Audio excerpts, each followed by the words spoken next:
नमस्कार, आप देख रहे हैं इंडिया वॉइस और मैं हूं आपके साथ श्रुति अंगद और मैं हूं आपके साथ प्रज्ञा मिश्रा। बुलेटिन की शुरुआत करेंगे, लेकिन सबसे पहले बात कर लेते हैं इस वक्त की बड़ी खबर से। राष्ट्रीय अध्यक्ष जेपी नड्डा का आज जम्मू कश्मीर दौरा। दोपहर 12:40 पर जनसभा को करेंगे संबोधित। इसके साथ ही चुनावी तैयारियों का भी जायजा लेंगे। आपको बता दें, विधानसभा चुनावों की रणनीति बनाने के लिए भी बैठक करेंगे। तो राष्ट्रीय अध्यक्ष जेपी नड्डा का आज जम्मू कश्मीर दौरा है, जहां वो 12:40 पर जनसभा को संबोधित करेंगे। इसके साथ ही चुनावी तैयारियों का भी जायजा लेंगे। आपको बता दें कि विधानसभा चुनाव की रणनीति बनाने के लिए भी वो बैठक करेंगे। इस दौरान कई मंत्री भी मौजूद रहेंगे। तो जेपी नड्डा का आज जम्मू कश्मीर दौरा है, जहां वो विधानसभा चुनाव को लेकर बैठक भी करेंगे, जनसभा को भी संबोधित करेंगे। इसके साथ ही कई अहम मुद्दों पर भी चर्चा होगी। आपको बता दें, पिछले कई दिनों से लगातार बीजेपी के सभी बड़े नेता जम्मू कश्मीर का दौरा कर रहे हैं। इससे पहले अमित शाह ने दौरा किया था, उसके बाद से आपको बता दें कि योगी आदित्यनाथ ने भी दौरा किया था। अब जेपी नड्डा जम्मू कश्मीर दौरे पर रहेंगे। इसके साथ ही वो चुनावी तैयारियों का जायजा भी लेंगे। इसके साथ ही विधानसभा चुनाव की रणनीति बनाने के लिए बैठक भी करेंगे। तो जेपी नड्डा का आज जम्मू कश्मीर दौरा है। इसके साथ ही वो 12:40 पर जनसभा को संबोधित करेंगे। इसी खबर पर ज्यादा जानकारी देने के लिए हमारे साथ शुभम बोगल जुड़ चुके हैं। शुभम, क्या कुछ आज कार्यक्रम है जेपी नड्डा का, क्योंकि वो जम्मू कश्मीर दौरे पर रहने वाले हैं? बिल्कुल आपको बताते चले तो आज जेपी नड्डा जो है वो जम्मू कश्मीर के दौरे पर है। तो आज जम्मू कश्मीर के लगभग 2 बड़ी जनसभा को संबोधित करेंगे।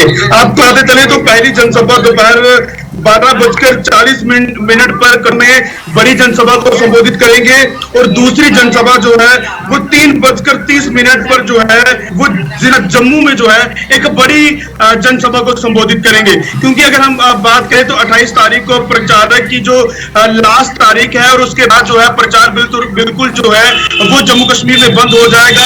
फिर इंतजार किया जाएगा मतदान का और पहली तारीख को मतदान होंगे। जी बिल्कुल शुभम, इस बार का जो मुद्दा है वो क्या है? क्योंकि लगातार बेरोजगारी, महंगाई और इसके साथ ही जो सबसे अहम बात है वो है 370 को लेकर। तो इस बार किस चीजों पर जो बीजेपी है वो जोर दे रही है?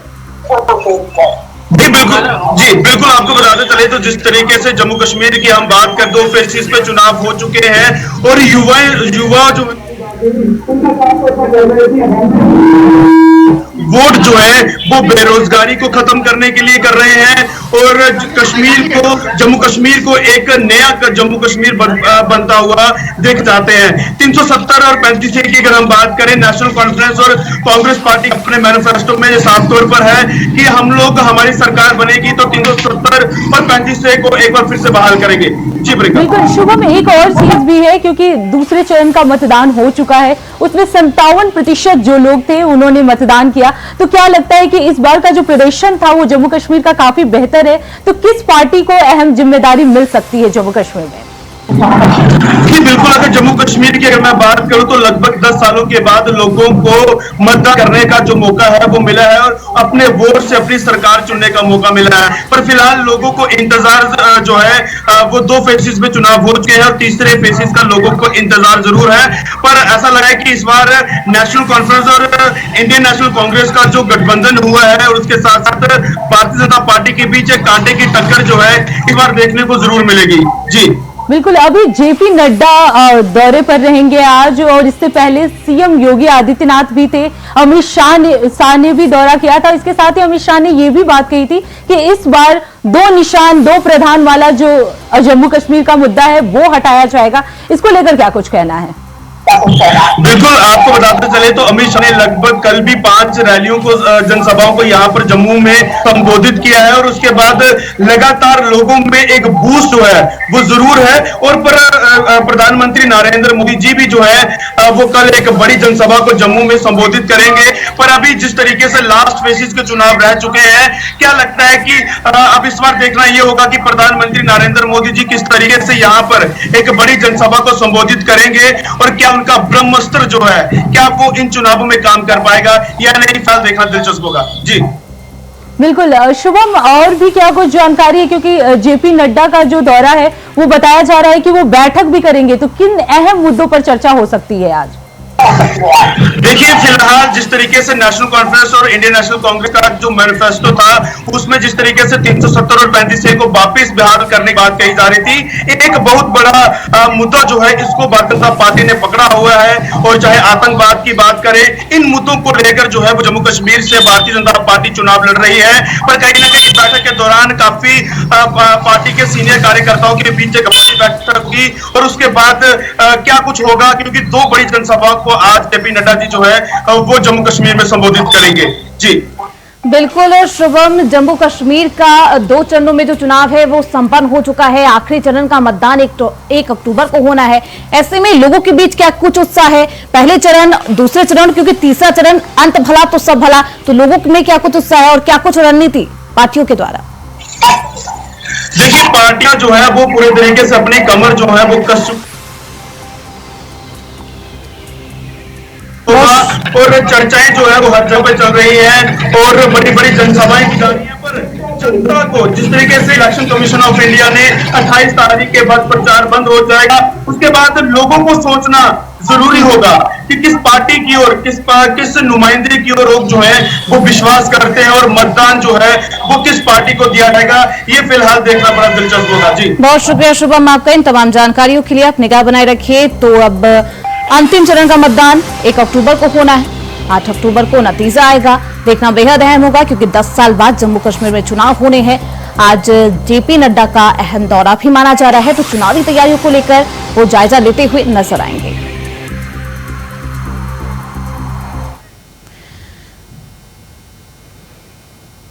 वहीं लखनऊ से बड़ी खबर सामने आ रही है। बीएसपी सुप्रीमो मायावती का आज हरियाणा दौरा है। हरियाणा के पलवल जिले में करेंगे जनसभा। पलवल जिले के बघोला गांव में आयोजित की जाएगी जनसभा। तो बीएसपी सुप्रीमो मायावती लगातार सक्रिय नजर आ रही है और आज उनका जनसभा भी है। हरियाणा में ये जनसभा को संबोधित करती हुई मायावती आज नजर आएंगी। हरियाणा के पलवल में जनता को संबोधित करती हुई नजर आएंगी। जिस तरीके से बसपा पार्टी को लोकसभा चुनाव में झटका लगा था, शून्य पर सिमट गई थी, उसके बाद से लगातार मायावती एक्टिव नजर आ रही है और मायावती जिस तरीके से एक्टिव है उतना ही आज जनसभा को भी संबोधित करती हुई नजर आएगी। तो बीएसपी सुप्रीमो मायावती का आज हरियाणा दौरा है और जनसभा को वो संबोधित करती हुई पलवल में नजर आएंगी।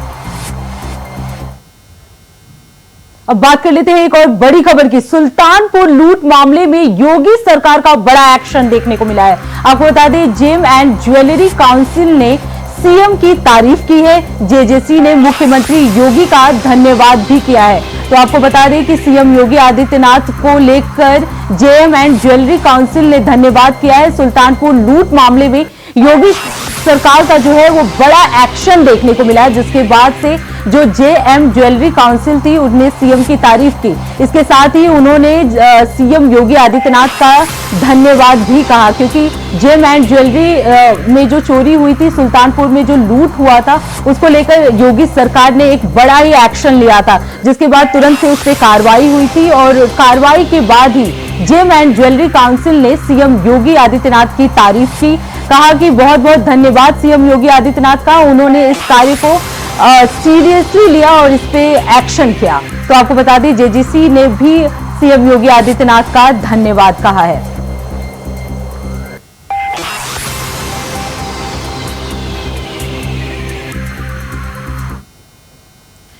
वही गृह मंत्री अमित शाह का आज हरियाणा दौरा है। रेवाड़ी विधानसभा में 12 बजे करेंगे जनसभा। मुलाना विधानसभा में दोपहर 2:30 पर जनसभा होगी। लाडवा विधानसभा में दोपहर 3:45 पर यह जनसभा। तो आज अमित शाह का हरियाणा दौरा है और विधानसभा चुनाव को लेकर फिर से हुंकार भरते हुए नजर आएंगे गृह मंत्री अमित शाह।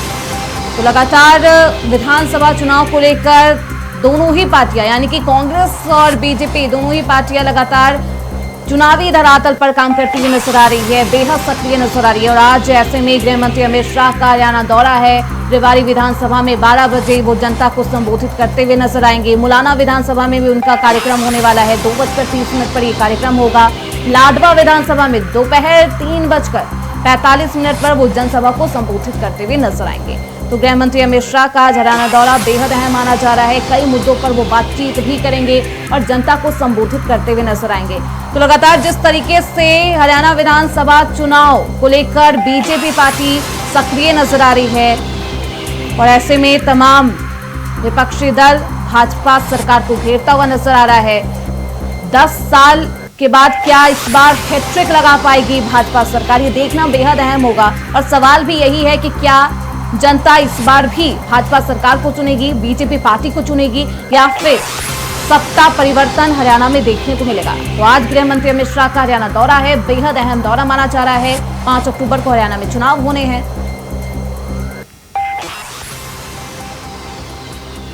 तो इस खबर पर ज्यादा जानकारी के साथ हमारे सहयोगी बीएस गुलियानी फोनो लाइन पर हमारे साथ जुड़ चुके हैं। सीधे रुख करते हैं उनकी तरफ। गुलियानी, क्या कुछ दौरे को लेकर, क्योंकि आज गृह मंत्री अमित शाह का हरियाणा दौरा है, क्या कुछ उनका कार्यक्रम रहने वाला है? जी देखिए, आज जो है अमित शाह हरियाणा में पहुंचने वाले हैं और आज जो है तकरीबन 4 जगह पे जो है अमित शाह का यहाँ पे दौरा है और वो भाजपा प्रत्याशियों के पक्ष में जो है चुनावी रैलियों को संबोधन करेंगे।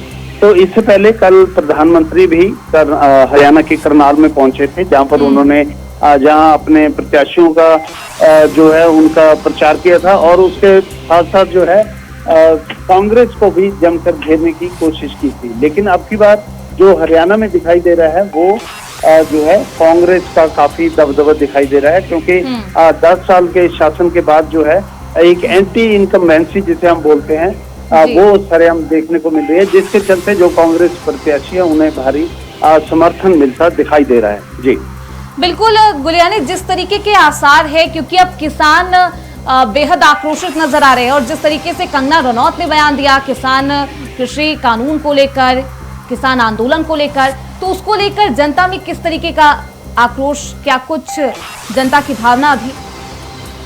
जी बिल्कुल, देखिए जिस तरह से जो भाजपा के शीर्ष नेता हैं वो लगातार किसान विरोधी बयान दे रहे हैं। हालांकि अभी चुनावी माहौल है, उसके बावजूद जो है ये जो शीर्ष नेता हैं ये कहीं भी शिक्षा लेने की कोशिश नहीं कर रहे। 2 दिन पहले ही जब पूर्व मुख्यमंत्री मनोहर लाल खट्टर अंबाला पहुंचे तो यहाँ भी उन्होंने बयान देने से यहाँ भी नहीं चूके।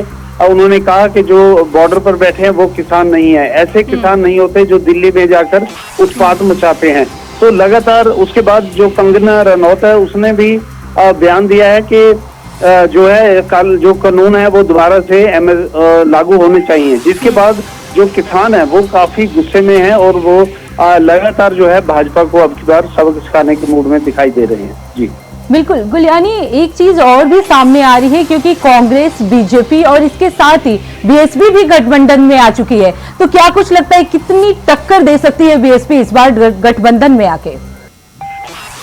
जी देखिए, अगर हम हरियाणा की बात करें तो जो बसपा का जनाधार ज्यादा नहीं है, लेकिन हाँ किसी के साथ मिलकर जब ये किसी शख्स अगर ये खुद नहीं जीत पाते तो कहीं ना कहीं दूसरे प्रत्याशी को हराने में काफी ये कामयाब रहते हैं, जिसके कारण जो है अब की बार बसपा जो है इनेलो के साथ मिलकर कुछ न कुछ रंग दिखाने वाली है। जी तो गुलियानी, जिस तरीके से आज अमित शाह का दौरा है और अमित शाह के साथ आज कौन कौन से दिग्गज नेता शामिल होंगे जनसभा में, साथ ही क्या कुछ वो मुद्दा होगा जिस पर आज फिर से अमित शाह कांग्रेस का घेराव करते हुए नजर आएंगे? जी बिल्कुल, अमित शाह के साथ आज हरियाणा के काफी शीर्ष नेता दिखाई देने वाले हैं। इनमें जो नैब सैनी है, अभी कार्यवाहक मुख्यमंत्री हैं, वो भी साथ रहेंगे और इसके साथ साथ कैबिनेट स्तर के जो मंत्री थे वो भी आज साथ रहेंगे। और यहाँ पर जो है मुलाना में उनकी आखिरी जनसभा होगी और यहाँ पर जो है क्योंकि पीछे जब एमपी के चुनाव हुए थे तो यहाँ कांग्रेस प्रत्याशी जो है वरुण मुलाना वो जीत चुके थे। तो अब की बार कांग्रेस से वरुण मुलाना की जो पत्नी है वो चुनावी दंगल में है, तो कहीं ना कहीं भाजपा को लगता है कि ये काफी स्ट्रॉन्ग प्रत्याशी है और इसीलिए आज जो शीर्ष नेतृत्व है भाजपा का वो मुलाना में पहुंचने वाला है और आज चुनावी जनसभा को। बहुत शुक्रिया गुलियानी आपका इन तमाम जानकारियों के लिए। आप निगाह बनाए रखिए। अब बात कर लेते हैं अगली खबर की। बीजेपी प्रदेश अध्यक्ष भूपेंद्र चौधरी ने विधानसभा उपचुनाव को लेकर बड़ा बयान दिया है। भूपेंद्र चौधरी ने कहा कि प्रदेश की जनता का आशीर्वाद बीजेपी को जरूर मिलने वाला है, हमने पूरी तैयारी कर ली है। इसके साथ ही भूपेंद्र चौधरी ने राहुल गांधी पर भी गंभीर आरोप लगाते हुए कहा कि राहुल गांधी देश को कमजोर कर रहे हैं। राहुल विदेशों में जाकर देश विरोधी बयानबाजी भी कर रहे हैं। उपचुनाव को लेकर क्या कुछ बोला, चलिए आपको सुनाते हैं।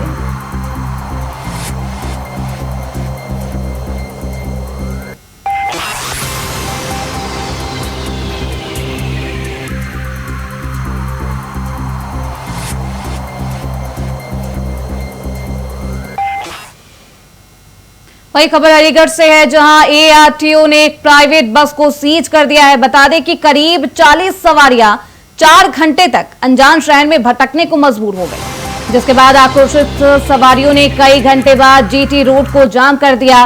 वही सवारियों की समस्या देख पुलिस ने एआरटीओ को सूचित भी किया, जिसके बाद मौके पर पहुंचे एआरटीओ ने एक्शन लेते हुए जाम को खुलवाया है और सवारियों को वहां से रवाना किया। तो 40 सवारियां भटकने पर मजबूर हो गई।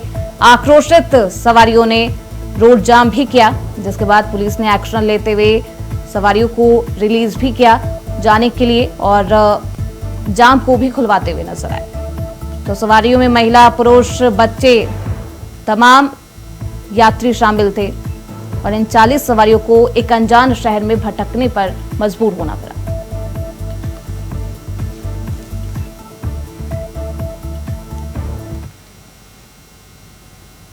सपा प्रमुख अखिलेश यादव ने एक्स पर पोस्ट किया है।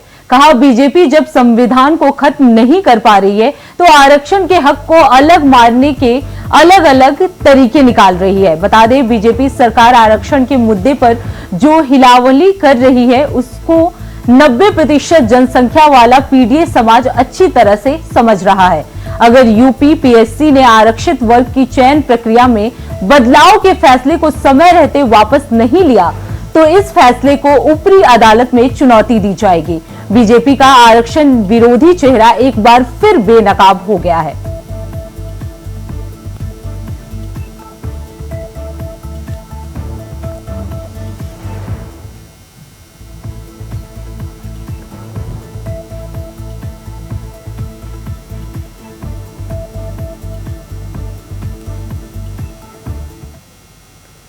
वही खबर मथुरा से है, जहां बारिश का कहर देखने को मिल रहा है। बता दें कि प्राथमिक विद्यालय के कमरे की छत भरभरा कर गिर गई है। वहीं हादसा देखा, आसपास के लोगों में दहशत फैल गई है, जिसके बाद लोगों ने स्कूल प्रिंसिपल को सूचना दी। पूरी घटना मथुरा के एक प्राथमिक विद्यालय की बताई जा रही है, जहां बारिश का कहर ऐसा कि मकान का ऊपरी छत गिर गया। हालांकि कोई हादसा नहीं हुआ है, हादसा होने से टल गया है। तो स्कूल की छुट्टी हो चुकी थी, कोई बच्चे नहीं थे, जिसकी वजह से बड़ा हादसा होने से बचा।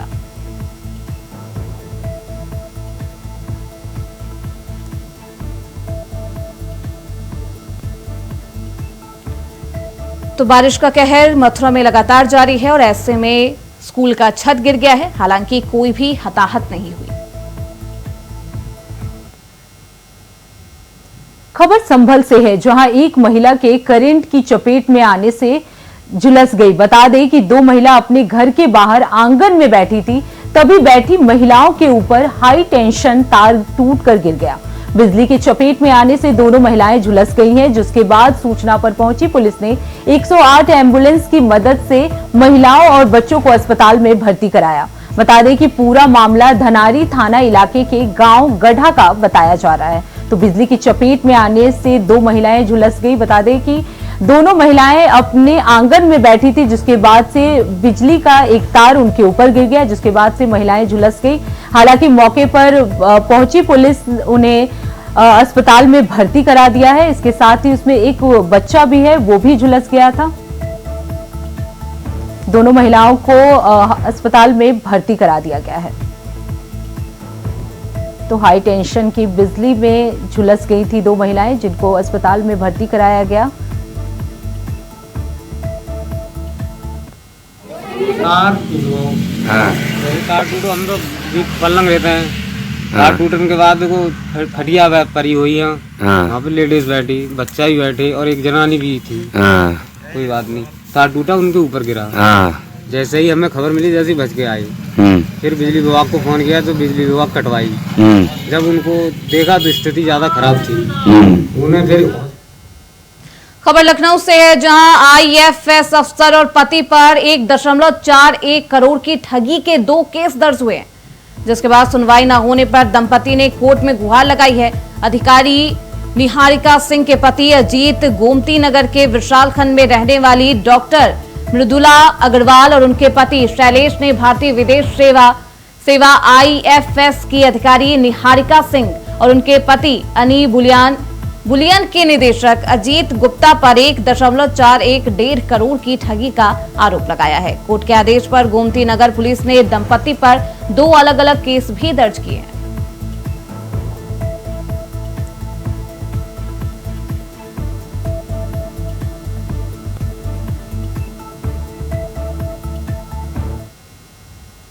बात कर लेते हैं अगली खबर की, जो मथुरा से है। मथुरा के गोवर्धन में करोड़ों की लागत से बहुउद्देशीय हब बनेगा। जमीन अधिग्रहण के लिए गोवर्धन में बहुउद्देशीय हब के निर्माण के लिए भूमि अधिग्रहण धनराशि दी गई है।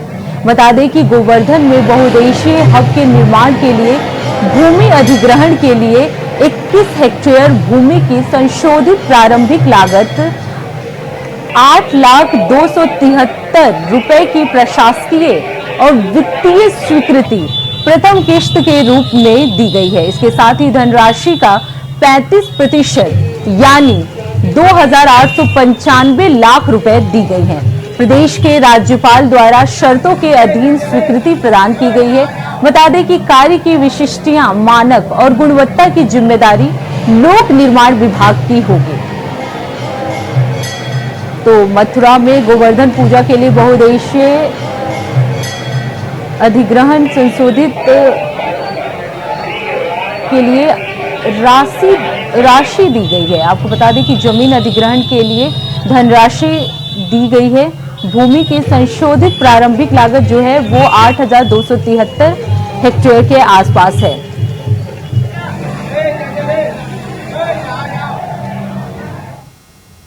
इसी के साथ इस बुलेटिन में बस इतना ही। देश दुनिया की तमाम बड़ी खबरों के लिए देखते रहिए इंडिया वॉइस। तब तक के लिए नमस्कार।